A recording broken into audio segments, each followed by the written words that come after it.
நீங்கள் பார்த்துக் கொண்டிருப்பது நியூஸ் 21 செய்திகள். தமிழ்நாடு செய்திகளை உடனுக்குடன் தெரிந்து கொள்ள நியூஸ் 21 செய்திகளை பாருங்கள். உண்மை, உழைப்பு, உயர்வு. செஞ்சி நகர திமுக சார்பில் முதலமைச்சர் மு.க. ஸ்டாலின் பிறந்தநாள் விழா.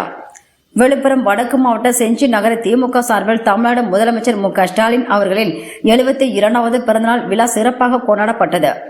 செஞ்சி ஒன்றிய பெருந்தலைவர் விஜயகுமார், செஞ்சி பேரூராட்சி மன்ற தலைவர் முக்தியார் அலிமஸ்தான் ஆகியோர் தலைமையில் திமுக நிர்வாகிகள், பொதுமக்கள் என ஏராளமானோர் கலந்து கொண்டு மும்மொழி கொள்கை மூலம் இந்திய திணிக்க முயற்சிக்கும் ஒன்றிய பாஜக அரசை கண்டித்தும் தமிழ்நாடு போராடுவோம், தமிழ்நாடு வெல்லும் என உறுதிமொழி ஏற்று 1000 நபர்களுக்கு அறுசுவை உணவு வழங்கும் நிகழ்ச்சியை அவர்கள் தொடங்கி வைத்தனர். இதில் மாவட்ட கவுன்சிலர் அரங்க ஏழுமலை, பொதுக்குழு உறுப்பினர் மணிவண்ணன், நகர செயலாளர் கார்த்திக் உள்ளிட்ட பேரூராட்சி மன்ற கவுன்சிலர்கள், நகர திமுக நிர்வாகிகள் உள்ளிட்டோர் கலந்து கொண்டனர்.